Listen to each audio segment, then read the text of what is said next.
back, guys. This is another episode of I Got Next podcast. We got Goetz and Austin. Yep. Sadly, we don't have Yamo here, but let's start Unfortunately. going. NFL draft special, it's coming on Thursday.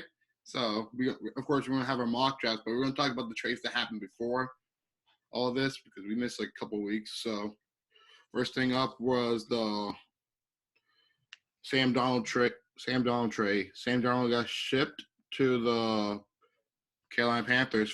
Let me pull up the trade details real quick. Sam Darnold got traded to the Panthers for a 6th-round pick, a 2nd-round pick, and a 4th-round pick. Gets your thoughts about this trade? I think both teams came out pretty good because before, when I was hearing Sam Darnold trade talks, I heard like nothing about even the 2nd-rounder being discussed, any pick that high. So that's good for the Jets to get something like that, and they obviously want to go ahead with Zach Wilson. But I love this trade for the Panthers. I think Sam Darnold's going to find himself again with the Panthers, and it's an up-and-coming team, so I think it's perfect. Awesome. I really don't believe in Sam Darnold. I don't think he's going to lead the Panthers to really anything, but he deserves another chance to show what he's got. But personally, I believe that they're still going to be mediocre. Well, I guess this season is kind of, no excuses, I guess. I mean, it's still not a great football team, but a new situation. He definitely has good weapons now. He has DJ Moore, Christian McCaffrey, Ryan Anderson. Yeah, I'm ready. I'm excited to see what he can do.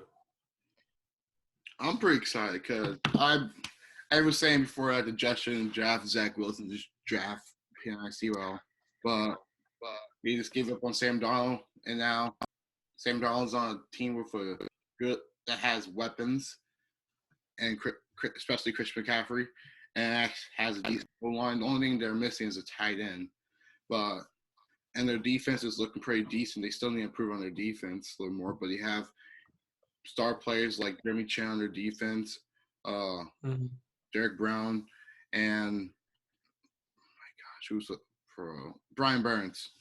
So like players like those on their defense, and players like Chris McCaffrey, DJ Moore, Robbie Anderson. I think Sam Darnold can not take the NFC South because that runs by tough division.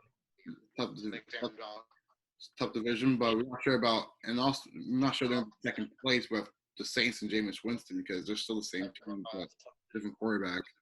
So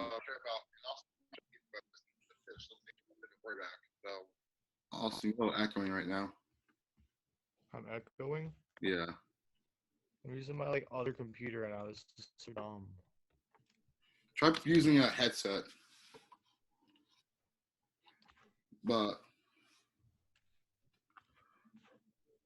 I think. Huh? Am I still echoing? Well, it's when Manny talks. Hello? Oh. Well, we'll see what happens with later in the season. But I believe in the Sam Darnold trade. I think it was a good trade. I'm talking to Panthers fan. They're excited about Sam Darnold. And the thing is, we don't know what we're going to do with Teddy Bridgewater because Teddy Bridgewater doesn't seem he wants to stay. And Teddy Bridgewater, they asked Teddy Bridgewater, like, what team you want to get traded to. And Teddy Bridgewater's like, I don't want to stay in the Panthers because, like, they gave him this contract thing that he's going to be, like, the quarterback of the future for them, but gave up on him after one season, even after one unsuccessful season because, like, if you watch the tape, Teddy Bridgewater didn't do so well. Like, I heard from Panthers fans, he only throws to one person. So, and that one person is Curtis Samuel, who's now on the football team. So, but I'm pretty sure that's all the recent trades. The Orlando Brown Jr. trade to the Ravens are just handing the Chiefs this elite offensive lineman after they cut 2 offensive linemen. And they're basically saying, oh, here's the AFC championship. Here, I'll give it to you. And here's your biggest problem in the Super Bowl. Here's going to be an elite tackle for you. I'll give you that too. So the Chiefs are just looking more stacked. I don't know why the Ravens would trade to like such a main competitor for them if they want to be successful in the AFC. Yeah. But I'm pretty sure Orlando Brown didn't want to play. He probably wasn't going to play straight out. So they just still like pressure to trade him away. And they got a first round pick out of it. So yeah, but is it the Chiefs first rounder? Yeah. Well, you're picking 30, 31, 32. I mean, yeah, that's still good, but Orlando Brown is an elite offensive lineman. And also you could have traded it to like other teams need linemen in the NFC too. Like, I don't know, just the Seahawks or something, or some team would have traded you something for it. Mm-hmm. Yeah. When I saw this, I just thought about the Seahawks instantly because like they didn't try to trade for Orlando Brown Jr. But they probably couldn't give up a first round pick because they have no first round picks thanks to Jamal Adams. So, Austin, your thoughts about this trade? Yeah, I feel like the Ravens are just shooting themselves in the foot by trading with the Chiefs. There could have been any other team in the league they could trade with, but I don't know why they chose the Chiefs. They could have went with the Chargers, who need offensive linemen, Cardinals, any of those teams, but they still choose the Chiefs. Yeah. But I'm pretty sure that's all the trades that we went through. I'm not sure we went through not the Mac Jones trade, the third pick, San Francisco 49ers trade. So we went through that last time. That was old news. Yeah, okay. So let's get started. Who wants to go with their mock draft first? I'll kick us off. Okay. Let me pull it up. Okay, let me. Oh, wow. Or do we want to go like we could just go through the picks one, or no? How far do we want to go into this mock draft? I have 30. I have all 32 picks. Me as well, but it starts getting pretty crazy at the end there because you don't really know. So do we want to just like start off? Each say like our top 10 and then maybe move on? Not that I list off 30 picks in a row here. Yeah, let's start off top. I'll say 10. Okay. And then somebody else goes with their 10 and then you go with 10. Okay. First pick, Trevor Lawrence, obviously. Even if the Jaguars wanted to pick someone else, like if you pick Trevor Lawrence and it doesn't work out, well, you can't really be blamed because that was the obvious pick. But if you go something else and it doesn't work out, well, that's the kind of stuff you can lose your job for. Zach Wilson to the Jets. It's probably going to have the same problems as Sam Darnold, and I see.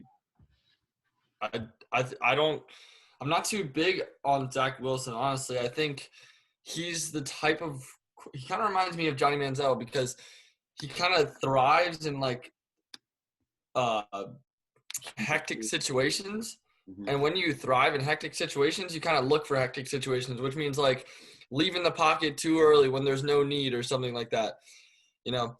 And that can lead to a lot of bad decisions. And then the third overall pick, I had Mac Jones here for the longest time, but I'm reading that, like, they're not really thinking Mac Jones right now. So I went with Trey Lance because especially in a situation where he's going to sit under Jimmy Garoppolo for maybe a year, I think that's perfect for a guy like Trey Lance who could use a year of sitting. But he has the arm talent. It's kind of similar to the Mahomes situation. At 4, I have my first trade. I have the Broncos trading up to 4 to get Justin Fields. It's debatable whether they think Drew Lock is the guy. So if anybody's making a trade for 4, and I don't see Atlanta drafting a quarterback, so I think they're going to try to trade out of there. I see it being the Broncos.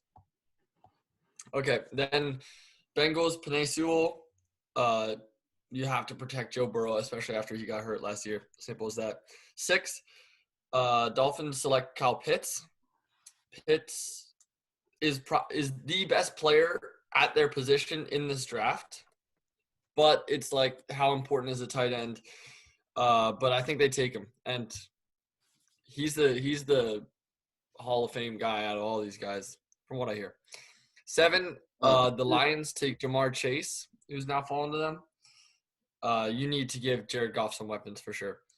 Then 8, the Panthers select Jalen Waddle. They just lost a wide receiver. They grabbed another wide receiver here. People are getting scared of Devonta Smith, honestly. So I have him falling. Now, number 9, the Falcons, after trading down with the Broncos, they select Patrick Surtain. They need some cornerback help. And then at 10, I have another trade. The Patriots trade with the Cowboys to grab Mac Jones. I like that. Okay, I'm going to go with mine. Okay, so we already know the top 2 is going to be Trevor Lawrence and Zach Wilson.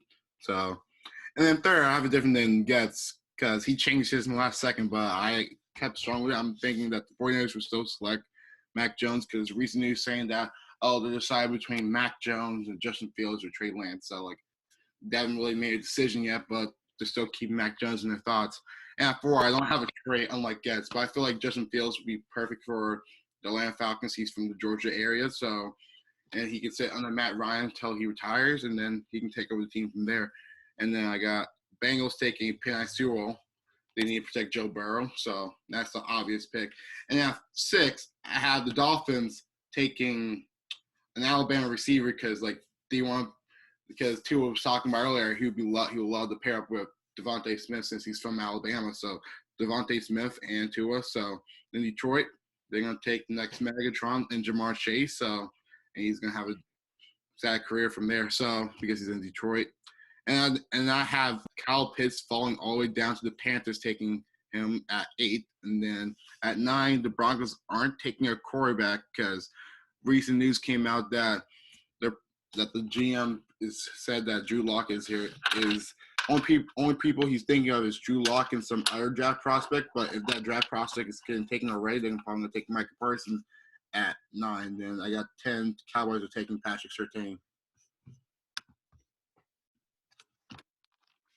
Okay. Yeah, my mock draft is pretty similar. I don't have any trades in my draft, so I got Trevor Lawrence going number 1, Zach Wilson obviously going on number 2, and then I had the 49ers selecting Justin Fields. I feel like they would have traded up the number. They wouldn't trade up the number 3 to select a lower tier, like lower draft stock quarterback as Mac Jones and Trey Lance. Justin Fields he had a very good pro day, and I can see him being the second best quarterback out of this draft. Number 4, I have like the perfect project QB for the Falcons and Trey Lance, sitting behind Matt Ryan for a couple of years. He'd be perfect. 5, obviously Penei Sewell, because you got to protect Joe after the injuries. 6, Dolphins, Kyle Pitts, Hall of Fame tight end. You see everyone saying it now. They need him. And the Dolphins don't really need a wide receiver after getting Will Fuller and still having Devonta Parker. He's still a very solid wide receiver core. And 7, I got Lions selecting Jamar Chase. You need to get more weapons for Jared. 8th, I got the Panthers selecting Rashawn Slater, offensive lineman, to have more protection for Sam Darnold, as you don't want the same thing to happen to Sam as it happened with the Jets. You need to protect them. And then 9, I selected Micah Parsons for the Broncos. Replace Von Miller for that spot. And then 10, Cowboys, Patrick Surtain. You need to build up the defense more, and they'll be a contender. Yeah, just 2 things to mention. I thought it was interesting how we all had different picks for the 49ers. That really shows how that's really where the draft starts. The draft starts at 3 this year. And then for number 10, the reason that I had the Cowboys trading there is because they're big on Patrick Surtain, but I had Patrick Surtain getting taken at 9. So then at that point, I think they think we can trade down, and there's still a wealth of cornerbacks who are all similar in talent. Yeah. Okay. You want to keep on going with the mock draft? Yeah, I'll go to 20 now, I guess. At 11, I have the Giants taking Rashawn Slater. They need O-line. They need O-line to protect Danny Dimes. Simple as that. It's not a sexy pick. Then at 12, the Eagles take Devonta Smith. I think I'd be happy with this. I hear a lot of people talk about like how he's 166 pounds, which is kind of ridiculous. But, obviously I think in an NFL weight room, he can put on some weight and he can become a better version of himself. And just he's so shifty, honestly. So he's hard to stay with in general, even if you get your hands on him. Then at 13, I have the Chargers taking Christian Darrisaw out of Virginia Tech. They need offensive line. Simple as that. 14, I have the Vikings taking Elijah Vera Tucker, offensive line again. 15, the Cowboys, after the trade with the Patriots, they take J.C. Horn, cornerback. They need cornerback. Their defense was horrendous last year. Cardinals, they need pass rush, so they're taking Christian Barmore out of Alabama. Then I have the Raiders taking Trevon Moehrig from TCU. 18, Miami takes Kwity Paye, edge rusher from Michigan. 19, Micah Parsons. This is a big slide for him, but this was like the next available team that I saw that needed linebacker. I mean, Eagles needed linebacker, but I had them taking Devonta Smith. So, and then at 20, I have the Bears taking Greg Newsome II from Northwestern, cornerback. Okay. So for me, and Greg Newsome was good in the Big Ten championship. That's how I know him. In the Big Ten championship versus Ohio State, he was locks. Okay, for me, before I say my 11th pick, this is before recent news came out about the Patriots might want to trade Jordan Love. But for me, I have the Patriots trading up with the Giants to get Trey Lance, a project QB. So I feel like him might be sitting under Cam Newton for a while because they're probably still going to work out. I still have Cam Newton run as a starter this year, and then he's going to take up the starting role next season. But at 12, since Devonta Smith and Jamar Chase already got selected, I have the Eagles taking Jaylen Waddle. And at 13, the Chargers, I feel like they need to protect Justin Herbert, so they're going to take Rashawn Slater. At 14, I got Vikings taking defense with Christian Darrisaw. And 15, Giants would take, I can't pronounce his name, but Kawhi Payne, edge rusher. Kwity Paye. It's just Kwity Paye. It looks hard, but it's just Kwity Paye. Kwity Paye? Okay. Yeah. And then 16, I got the Cardinals taking Caleb Farley. Since they lost Patrick Peterson, so it was Patrick Peterson. Yeah, They lost Patrick Peterson, so they're going to take another corner to help their defense. And then at 17, I got the Raiders taking Trevon Moehrig, the safety. So they can improve their defense because the Raiders' defense is one of the worst things that ever happened to the Raiders this season. So then Dolphins take a D-line, so with Christian Barmore. And at 19, Washington football team takes another weapon for Ryan Fitzpatrick with Rashad Bateman. And at 20, the Bears would take J.C. Horn since they lost Kyle Fuller. You mean another weapon for Tua? Oh, wait, no. Football team. My bad. I forgot that Fitzpatrick moved. Mm-hmm. Yeah. All right, give me 1 second. I'm making a few adjustments. All right, I'm just going to skip 17 and 18 because I don't really know too much. But for my 11th pick, I got the Giants taking J.C. Horn. I feel like they're trying to make an elite defense and an elite corner core with James Bradbury and J.C. Horn. I feel like that could be really good. And then 12, I have the Eagles taking Jaylen Waddle over Devonta Smith because his speed is very nice. And I don't know. I feel like Devonta Smith is just going to get bullied in the league for a while. And the Eagles don't really need that drama right now. 13, I have the Chargers taking Christian Darrisaw. They need to protect Justin Herbert. It's pretty self-explanatory. 14, Vikings taking Caleb Farley. They need some passing defense because Harrison Smith is getting into age, and they need the offense is fine in my opinion. They need to have more defense so the offense can really produce. 15, Patriots taking Mac Jones. In my opinion, it's pretty self-explanatory. Cam Newton is not the answer. And 16, I have the Cardinals taking Asante Samuel Jr. because they need to fill that Pat Pete spot.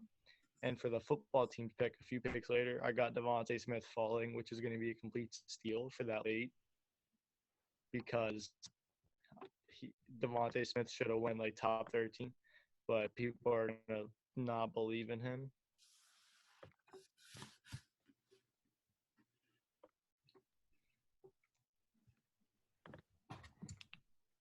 Okay, so we're finishing it off now? Yeah. Okay, I'll go. I already said 20. I had 20. I had the Bears selecting a quarterback, Greg Newsome, the second out of Northwestern. 21, the Indianapolis Colts. I think they need one more wide receiver, so I'm for their new quarterback, Carson Wentz. I'm going to take Rashad Bateman. Then the Titans, right after, they need wide receiver as well, and then the next best wide receiver to me is Terrence Marshall Jr. 23, I have the Jets taking Jason Owe, edge rusher from Penn State. Then 24, I have the Steelers taking offensive line, Walker Little, Stanford. The offensive line at this point is like just shaky. I mean, if you don't get the top guys, these guys are all hit or miss. 25, I have the Jaguars also taking offensive line. You just got Trevor Lawrence. Now you need to protect him. With Tevin Jenkins from Oklahoma State University.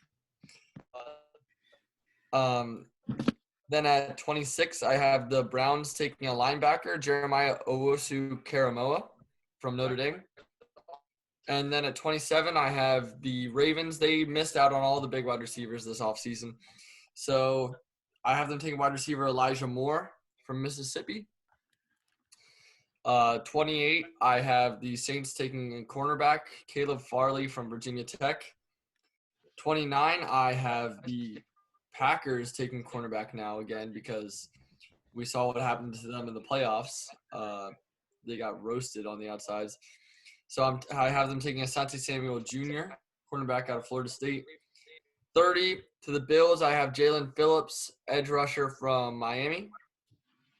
And 31, I have the Ravens double dipping on wide receiver in the first round. I have them taking Rondell Moore as well from Purdue. And then I have the Buccaneers taking Elijah Molden, safety from Washington. Well, I mean, they have such a good squad, but if there's one spot that they could need some help, safety.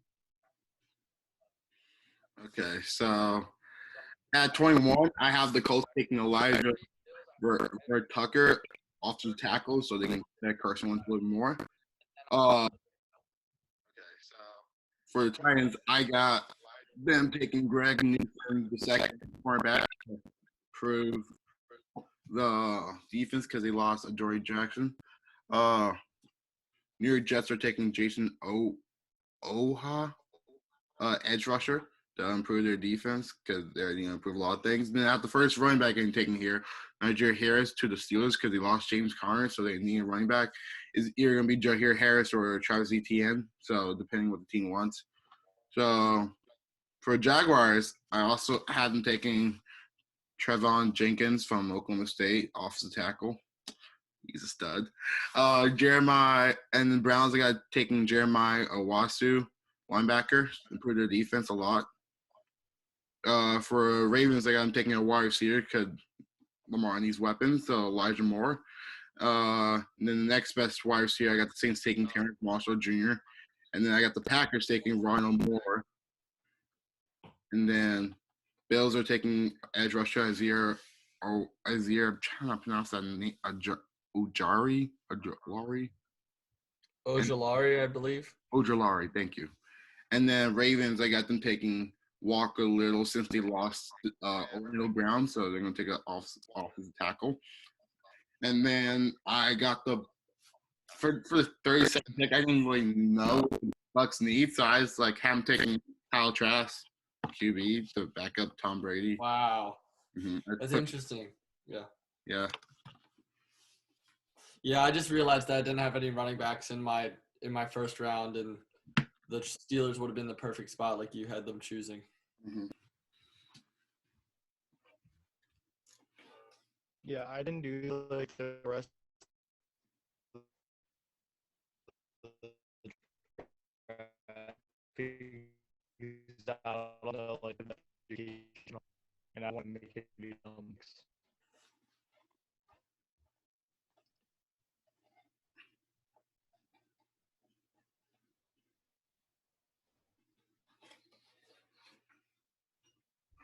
Yeah, he's lagging bad. Yeah. Oh, I am. Yeah. Oh, sorry, you just froze on us for a second there. Oh my gosh! I said I didn't do like the rest of the picks because I don't really know too much about the players. Don't want to make too many dumb picks. Okay. So, you got any sleepers gets for second rounds and third rounds? Like, that's coming to mind? Well, man, I guess at that point it's really just the guys that you know.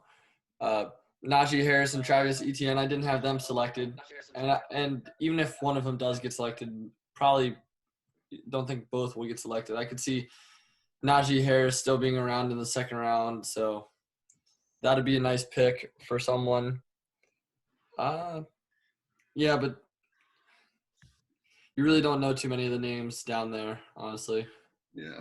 I can also say Najee Harris and Travis Etienne, they get selected in the second round. That's a sleeper pick. So, and also might get selected in the third round. Calvin Wallace. I'm not saying this because he's from Oklahoma State, but he's been getting a lot of buzz lately. And how he's 6 foot and still physical as a 6'3" wide receiver. A lot of teams like that. So they might get a sleeper right there. If you're a team like the Packers or Ravens who are looking for a wide receiver, if he's still there in the third or second round, just pick him up there. Mm-hmm. Yeah, but let's get on to the next topic. Alex Smith retired. Yeah. Thank gosh, because every time I watch this guy in a football game, I'm so scared that like one bad hit and his leg just goes back to where it was. Like that was and he's proved it to himself now. Like he did it, you recovered and you came back and you played football. You don't need to prove anything else.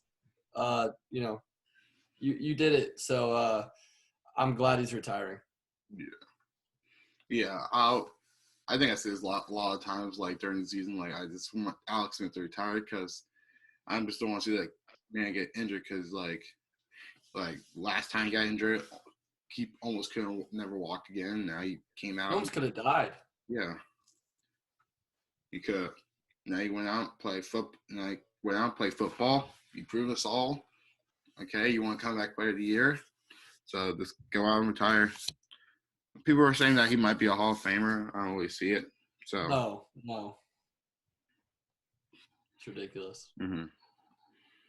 Awesome. Yeah, I'm just happy he had a good career ending. Like, yeah, he had a good career with the Chiefs. Unfortunately, he had a big injury, but I'm just happy it ended with a good ending with him winning Comeback Player of the Year and ending on a positive note, which is what everyone wants. Mm-hmm. One thing I will always remember that he was shafted before Aaron Rodgers, so the first pick. Mm-hmm.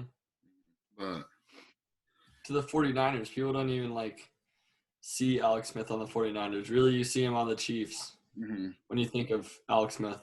And then he started picking it up on the 49ers. Then they trade him away because they had Colin Kaepernick. Yeah. Speaking of the 49ers, Jordan Reed just retired. He had a decent. Didn't he have like 6 concussions or something like that? Yeah, I'm pretty sure. Yeah, I believe it. But yeah, good, solid career for him. Yeah, nice season in the league. That's a good, solid career. Mm-hmm. And then probably the most important one out of all this, and people are saying he's a Hall of Famer, but I do not see him as a Hall of Famer whatsoever. Julian Edelman. Yeah, Julian Edelman's a beast. This is so tough if he's a Hall of Famer or not. Because his regular season stats, if you took just that, you would say there's no way he's a Hall of Famer. But his postseason production is second to Jerry Rice. Honestly, if you look at the numbers. Second to Jerry Rice. Super Bowl MVP. He was so crucial in all those Super Bowls. The Rams one was the one where he won Super Bowl MVP, but think about the Falcons comeback. Yeah. He made that insane catch, and he was so important in that one as well. And against the Seahawks, he played on after getting a concussion from Cam Chancellor. He played on, which would never be allowed nowadays. they would have taken him out. But if you see the video again, like he gets hit and he's just stumbling and he just plays on. His postseason numbers are insane, which would be the only reason that I could see him getting in, but he probably won't. Yeah, I agree with you. He probably won't get in there. He has a great postseason career, but I think it's not. I think his regular season stats pulls him back a little bit. Oh yeah, his regular season stats. You would never really say like any year of his career. Oh, he was like maybe even top 10 wide receiver in the league. That might be a bit harsh, but like, you know, you have to be the top guy in the league at least for a few years if you want to be a Hall of Famer. Yeah. At your position. Austin, any thoughts? I mean, it's 50-50 with me. I won't be surprised if he is a Hall of Famer, but I also won't be surprised if he isn't. Like, it's just 50-50 for me. Yeah. Well, the Eagles recently came out saying their whole entire scheme of drafting players, like, so basically, to know the people competitiveness, they're asking their draft prospect to do rock, paper, scissors. This was so dumb. Nick Sirianni scares me more and more every day. It's like something about the psychological thing. Like I was listening to it on the radio, and they were saying like, well, if you ask someone to play rock, paper, scissors, and they go like, what? Or they go, let's go, let's play. Like that's the psychological difference. But like, how much can you really gain from that? And you're gonna take a good prospect off your board because he was like, really, we're playing rock, paper, scissors or something? Yeah, I don't know what he's doing there. I hate this team. It's so disappointing every day. Yeah. Hey, the Broncos are better than the Eagles, so Clowney to the Browns. Yeah, this Browns roster is stacked, honestly. It's just whether Baker is that guy or is he more of like a game manager? Is he Kirk Cousins or is he that guy? That's what he really has to show because they picked up his fifth-year option now. So the other guys in his draft class like Josh Allen, Lamar Jackson. Yeah. Those guys are getting re-signed to long-term deals now. Meanwhile, Baker Mayfield's getting his fifth-year option picked up. This is a super important year for him because no excuses with the roster. The roster is stacked. So let's see if he can separate himself from the Kirk Cousins to the franchise quarterbacks. Yeah, I love this signing. Even though like Jadeveon Clowney hasn't been able to really make too much of a difference in his past few years, he still knows how to get it done. He's a former number one pick. He can easily turn it around whenever. And to make the big leap in the Browns this year, I feel like he needs to be a big role in it. Yeah. Mm-hmm. Yeah, I like the pickup of Jadeveon Clowney. And, like, defense looks more – because besides Myles Garrett and Denzel Ward, that defense is not really scary on paper. So, but getting on Jadeveon Clowney, the team looks good on paper. So, hopefully they improve this defense because, you know, they needed that defense when he was playing against the Chiefs last year where they could have won. They could have been playing the Bills, and the Bills could have been in the Super Bowl spot. Yeah. And then the new jersey number rule. Basically, players can wear whatever jersey they want. So wide receivers and running backs can wear single-digit numbers. So, guess your thoughts on this? I think it's cool. Yeah, I think for a lot of the younger people, we think it's cool.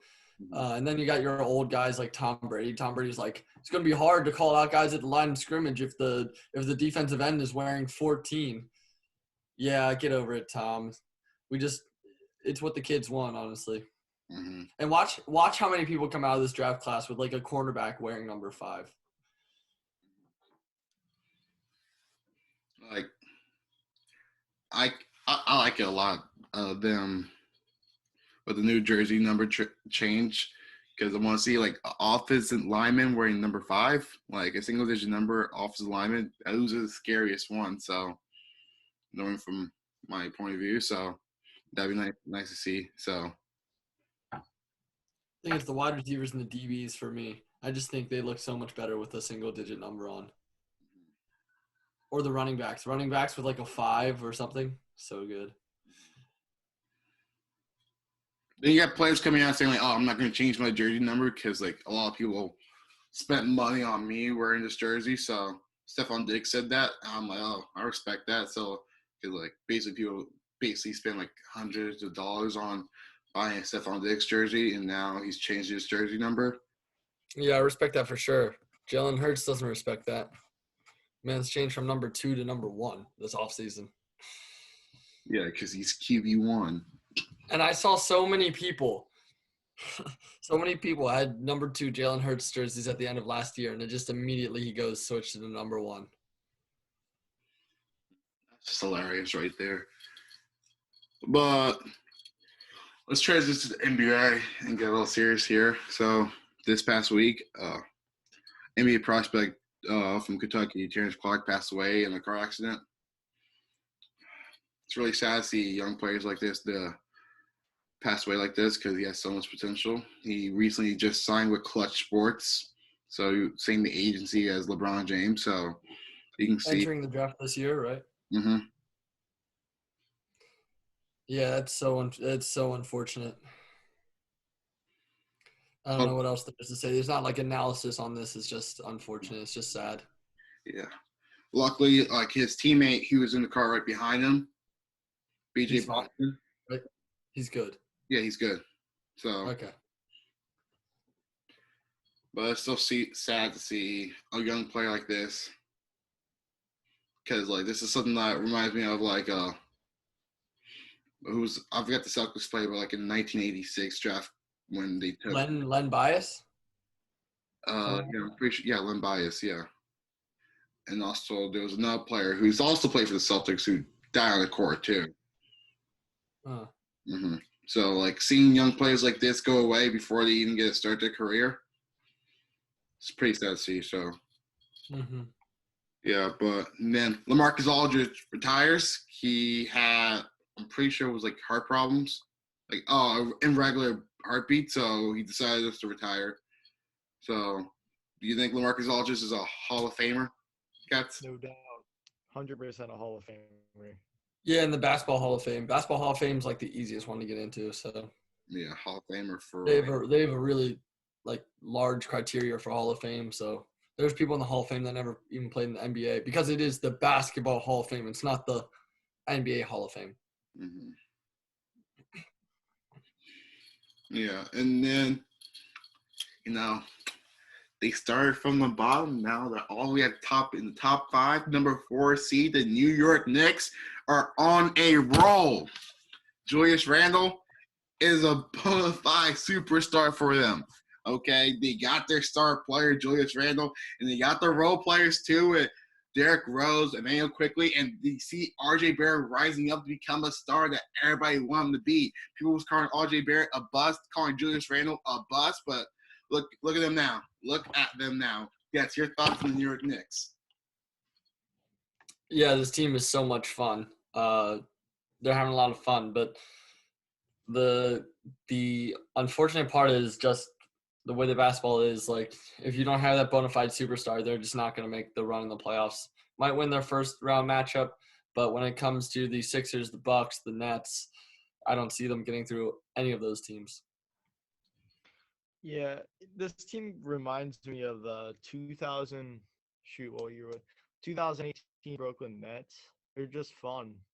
There are a lot of guys who like everyone has given up on, but they're making a good run for the playoffs, and I hope they do well in the playoffs. As long as they don't do well against the Sixers, I'm fine with that. Yeah, I miss 2018 Brooklyn Nets. I hate the current Brooklyn Nets. Yeah, then KD and Kyrie came and they just traded that whole team away. Mm-hmm. Team had potential too, and then wait, let me sprinkle something in here. while we're on this NBA topic, because I just remembered it, and it wasn't on the agenda, and it was big in Philadelphia sports. I don't know. Did you guys hear this? Doc Rivers said the loss to the Bucks was a scheduled loss. Bruh. No, Did you hear that? I didn't. Oh, well, I listen to the radio. I listen to the sports radio every day, and they were freaking out. I mean, I kind of understand that you're never supposed to say that. You're never supposed to say, like, oh, we went into a game expecting to lose. But his point is that the schedule was made so dumb. The Bucks came off 3-day rest. Meanwhile, we came off I believe – it was just a back-to-back against the Suns. The Bucks are coming off 3 days rest, so I don't understand that.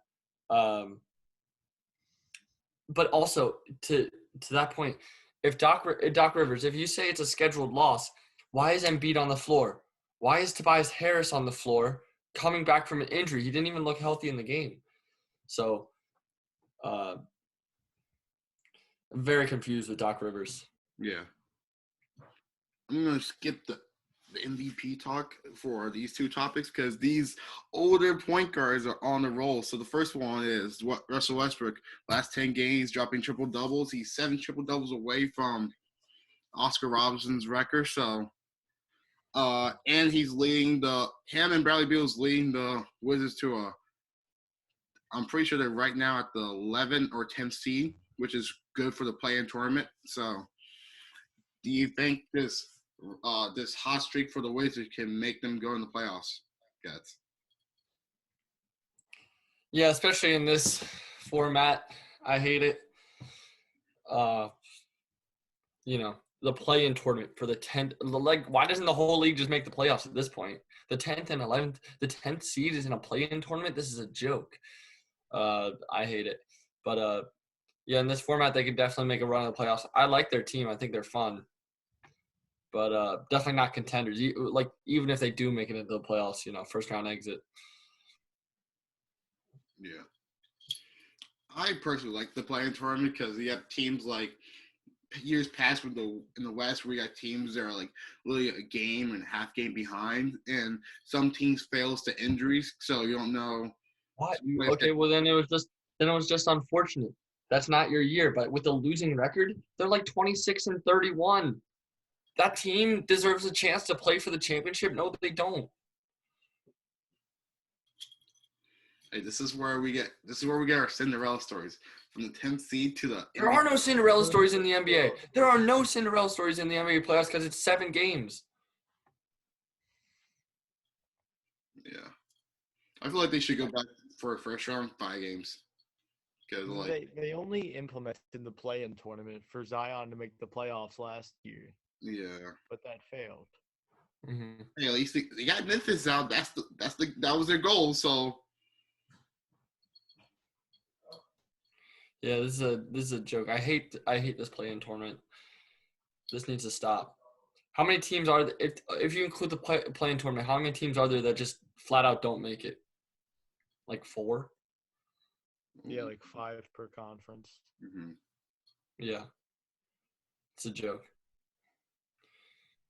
And then another person who's eligible for the play-in tournament is the Stephen Curry-led Warriors, where Stephen Curry's on a rampage. Last time I checked, last 10 games, he's averaging 40 points a game. So. Oh yeah, he's going insane. And he said he deserves the MVP. I only saw the quote in writing, so I don't know if he said it jokingly or anything. But yeah, you're not going to win MVP in the 8th seed or whatever. So pretty sure they're currently 9th or 10th. Yeah. I feel like, okay, right now the standings are that the Trailblazers would face the Warriors in the play-in tournament first round or whatever. I got Warriors. Stephen Curry, in my opinion, kind of owns Damian Lillard. I feel like no matter which team is better, Stephen Curry will still stay on top. No. This is how the play-in tournament goes. It's the 7th seed played the 8th seed first, and whoever wins that becomes the 7th seed. And then the 9th seed and 10th seed plays. Whoever wins that plays the 8th seed, and that's wins the 8th seed spot. Oh, I thought it was like the 7 play the 10 and the 8 play the 9. Yeah, no, this is the dumbest. It's the dumbest format ever. So. But still, I got Warriors winning the play-in tournament or making the playoffs. Yeah, hopefully it's not hopefully it's not a 7-game playing tournament, but No, it's not. It's like 3-game series, I believe, or something. Or maybe the final one is 3. The first one might even be like 1. mm-hmm. It's just like all to make more money. You see it in every sport now, and we'll get to it later because soccer is doing this too. They just try to add more and more games to make more money. Yeah, but we were talking about MVP, so see the regular season's about to end soon. So I'm just wondering, guys, who's your MVP? Goetz? Nikola Jokic. He's got the numbers and he's got the games played, which is going to be the key difference between him and like a Joel Embiid. I think to be valuable to your team, you have to be on the court first of all, right? So I think that's the advantage that he's going to have. I don't even know how many games he's missed. Maybe not any or low. He's my MVP. Austin? Yeah, mine is sadly Jokic. I had a lot of high hopes for Embiid winning MVP this year, but as said, yeah, he just doesn't have the games played, and it's really gonna hurt him. Yeah, I'm gonna agree with you guys because like it's definitely gonna be Jokic because, and I was about to say Joel, but games didn't play. That's always a key factor. That's how Joel didn't win Rookie of the Year back in 2017. So, and that's how he's gonna lose MVP this year. But we all know that Joel's the better player than Jokic. But sadly, the best players don't win MVP because LeBron James would have 10 MVPs right now. So. Mm-hmm. It's about. And then Rookie of the Year. Guts. LaMelo comes back too soon, so. Yeah, but I think, again, it might be a games played thing and give it to Anthony Edwards at that point because, for the whole year, for me, it would have been LaMelo because LaMelo was just he was great and he was flashy, so I liked him a lot. But I think Anthony Edwards is going to win it like kind of by default because he played the games and LaMelo was out for a long time. Yeah, Anthony Edwards, in my opinion, is going to win, no debate. He's also increasing in stats now as he's averaging around 18 a game. So he would give LaMelo a run for his money, but now he's going to win it automatically. And for me, this guy, he's been amazing this year. So this dude's averaging 15 points a game, 8 boards, 7 assists. He's leading his team to a top-seeded team, and no one's talking about him for Rookie of the Year. I got my guy, Ben Simmons, okay? Ben Simmons is the rookie. This joke will never get old. I was like, who is this? That stat line is good for a rookie. Ooh. Ben Simmons probably was his rookie year, honestly. Rookie year, averaging 15 points, 8 assists, and 8 rebounds. He never put those kind of stats up ever again. So, but Sixers fans still say he's the 5th or 6th option. So. Oh yeah, he's got potential. And if he could learn how to shoot and all this stuff, yeah. Oh yeah, he's got potential. After 5 years, still all that potential. Mm-hmm. Yeah, John Mitchell should have won Rookie of the Year, but we don't talk about that. But that's probably where it started. But my rookie year, Anthony Edwards. Sadly, I think I picked James Wiseman to win early this season, but I also picked the Warriors to be the number 2 seed, so that narrative kind of went hand in hand. Mm-hmm. So I got Anthony Edwards winning Rookie of the Year. And then 6th Man of the Year, only person I'm making up is Jordan Clarkson, so just handing him the trophy. If you guys I don't have anyone in mind for 6th Man of the Year. Yeah, there hasn't been a lot of outstanding 6-mans. Let me just say, Lou Williams. It's his award. It should be renamed the Lou Williams 6th Man of the Year award. Yeah, but Dennis Smith. I'm about to say Dennis Smith Jr. Dennis Schroeder should have won last year, so no one talks about that. He had but no one considered Montrezl Harrell as 6th Man of the Year. They always saying Dennis Schroeder or Lou Williams, but no, Montrezl Harrell. Ooh. But most improved player is the war between Julius Randle and Jeremy Grant, but I was going to give it to Julius Randle. Julius Randle. Bless you. Yeah, Julius Randle. Mm-hmm. Yeah, and then the Lakers are currently in the 5th or 6th seed spot, and LeBron James come back next week. AD's coming back tonight.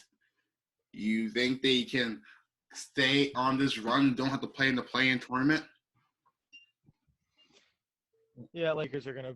It doesn't matter what seed the Lakers are in; they're still gonna win the Western Conference. Yeah, it looks so good Yeah, for but the LeBron. play-in tournament, LeBron. you know, I hadn't thought about that because all the way up to 7 they play the play-in tournament. So, they're 2.5 games out of the play-in tournament. Now that is extra games on your workload, which is going to make it hard. So, if they place 1 through 6, I still have them winning the West. But if they have to play the play-in tournament and add extra games to their playoff run, that's extremely difficult. Yeah. Hey, if LeBron comes in at the 8th seed, LeBron wins the NBA Finals as the 8th seed, greatest player of all time. Because It's definitely going to be interesting how like these other Western teams are going to try to frantically get out of the first round play-in against the Lakers. Like if they fall to the 6th seed and the Clippers are the 3rd seed, it's gonna be interesting on how they react to that, and if they're gonna be first round exits, the Clippers. Huh. That's really gonna set up for something wild, in my opinion. Ooh, Clippers versus Lakers first round. That'd be so nice. Yeah, maybe a good first-round series. That'll be interesting. Yeah. Remember when people thought the Blazers were going to beat the Lakers last year? Blazers are not making first round of playoffs. I've been saying that. Blazers are never a playoff team. Like that one year when they went on a run against OKC in Denver, that was just luck right there. Not the date, that was just like their one hit wonder year. I'm not saying the Dame Lillard shot was lucky, okay? I'm saying that was just their one hit wonder because they went one game, they went through like 4 overtimes against Denver, so yeah, so and it looked like they were gonna make to the NBA Finals because that would be interesting, but they lost to a KD injured Warriors team. They didn't have KD, so it was just Steph and Clay and Draymond. But that's all you need because you have a super team. So yeah, the thing is about the Trailblazers, they're all about the offense and no defense. So when you're big, and I have their center. What's his name? Enes Kanter or Yusuf Nurkic? Nurkic. Yeah, I thought things would be different for them this year with Nurkic back because he was big on the stretch for them last year, but hasn't seemed to be that way. Yeah, and also got Hassan Whiteside, the most overrated center in the league. So Austin's favorite player. Yeah, I love Hassan Whiteside. Yeah, but let's go over to soccer. I was ready to hear Goetz rant about the Super League, how it's ruining football. But then the Super League is canceled, I'm pretty sure. So, Goetz, I want let you take away with this. Yeah, it's pretty much dead because all the English teams lost. The other teams are still holding on hope. But the problem with this thing is in soccer, we have this thing where, like, there is progression up and down the leagues. If you can be in the fourth, you're in the 4th tier, you get promotion to the 3rd tier or something like that. Or you're in the 2nd tier, you get promotion to the 1st tier. And teams from the 1st tier, say if we had the system in America, the Jets would be out of the NFL by now. And another team would move in because it would be like, Division I and Division II, the Jets place last and then the next team comes in. And the thing that this league was trying to do is just the top teams from all the countries in Europe were going to be locked into one league with no relegation down the table. It was a closed league. You couldn't really get into it. So it was kind of like monopolizing it. And it was almost unanimous support by the fans against it, which was the great thing you saw. So fans do still hold a lot of the power, and you can stop something like this because the 6 teams from England were pressured to leave the league. Oh, and they were all going to leave their domestic competitions from their home countries, which is just such a big thing in soccer. You know that you have your German league, your English league, and your home competitions. That is a big part of it.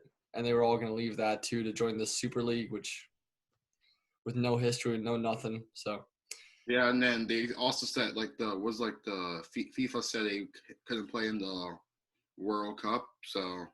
Yeah, there were a lot of things they did to frighten teams out of trying to join this league. And that would have been a travesty. Imagine that. Imagine that the Super League goes ahead and that the best players couldn't play in the World Cup. Like Ronaldo would have been Ronaldo and Messi would have been part of this Super League on the teams that they currently are on.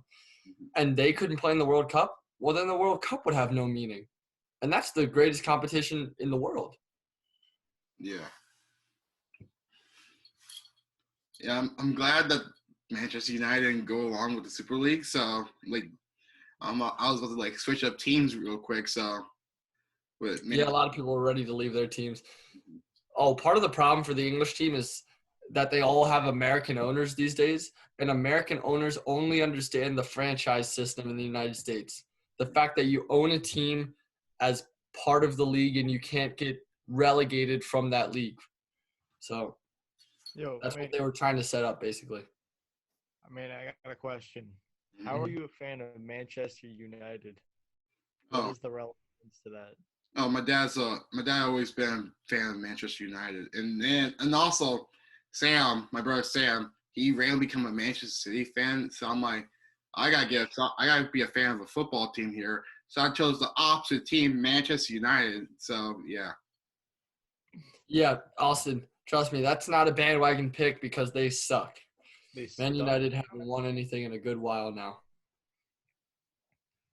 Yeah, I haven't been since his brother, however, Manchester City, they're dominant. So Sam, I got no respect for that. Sam, he's more into soccer than me. So yeah. So, but you got any MLB, Goetz and Austin? Anything for MLB? Yeah, let me just go back through some of the Phillies results. So first of all, Bryce Harper is insane right now. He's batting .340. Oh. He's really off to a great start, which is this is the kind of thing that you expected for the money that you paid for him. Still, his home runs and his RBIs are a bit low, but that's because the guys in front of him aren't really getting on base, or Rhys Hoskins is just hitting a home run. He's on fire too. He's had 3 home runs the past 2 nights. So we lost the series to the Giants most recently, and so we went 3-3 on a home stretch that we had of 6 games, and then we've split 1-1 in the first 2 games of this series with the Rockies. This game would be huge to win because we are at 500 right now, which is tied for the division lead, believe it or not. That's how this division is. It's uber competitive. So a win tonight would put us above 500 and keep us at least tied for the lead of the division. Yeah, this year is huge for Philly because we've been stuck at 500 for the past 2 or 3 years now, and it'd be kind of repetitive just to get stuck up there again. I feel like they lose most of some of their fans, they would lose their attitude, let's say. Well, think about this. In the MLB, we have the second longest playoff drought. The last time that we made the playoffs was 2011. If we don't make the playoffs again this year, Bryce Harper, he has limited time to be good. All these guys, they have limited time to be good. So 3 years of this now where you're a team that is expected to make the playoffs and you fall short again, it's just wasted years of these guys' primes. Yeah, I don't even know what's wrong though. Their bullpen this year has been solid. Their pitching has been good. Their star hitters are doing great. I just don't know what's holding them back from being 500. Yeah, I think they've been a little unfortunate in some situations, and also the thing that surprised me a little bit, I expected a little bit more from Joe Girardi. When you sign Joe Girardi, you expect that's a manager that'll win you a couple games this season. But honestly, sometimes I feel like he's overmanaged or mismanaged games. Yeah. Yeah. So And Manny, that's the rundown on the Phillies right now. I don't know. Hey, I'm pretty sure that's all. Yams just woke up, so. But I'm pretty sure that's all. I'm hopping on right now. I'm pretty sure that's all we have for the podcast. So I'm definitely gonna put our mock drafts on Instagram and TikTok. So check that out. So, and I'm pretty sure that's all we have for the podcast today. I'm excited for the draft. I always like watching the NBA, NFL drafts like that. So the NFL draft is the best draft. I could watch all 7 rounds. True. I agree with that because after the second round, after the first round of the NBA draft, you just don't know who. After after the top 15 picks, don't know anybody in the NBA draft. So. Yeah, exactly.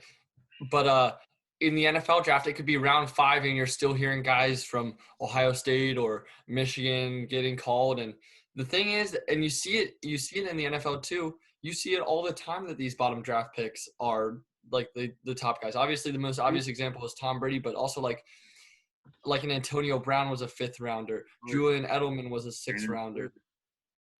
What? Shannon Sharp. Oh, Broncos. Yeah, Shannon Sharp. Like, these things happen so regularly in the NFL that guys get overlooked. So that's why I think it's somewhat important to watch all the rounds. Yeah. Because I saw the stats lately. It said 3 teams that always seem to pick Hall of Famers from the late round picks or star players or Pro Bowlers from late round picks are the Broncos, Patriots, and Seahawks. So, and those teams been successful the last 20 years. So, especially the Patriots. So, and you get all the sleepers. And one team I do respect on this is where they find sleeper wide receivers. Like, for example, with the Pittsburgh Steelers, they found Antonio Brown with a late round pick. They found Juju with a late round pick. They found Chase Claypool with a late round pick recently. So players like those. So they do draft well. Yeah. Unlike the Eagles, no. Who draft horrendously. They've drafted one how I don't know how many years this stat is from, but they've drafted one Pro Bowler in the last somewhat years, and it was Carson Wentz. So. JJ Whiteside, you guys are sleeping on him. But that's all we have for the podcast today. See you guys after the draft, and don't sleep on JJ. I'm outside in an AMG, right outside, TT, 2-turn baby girl, you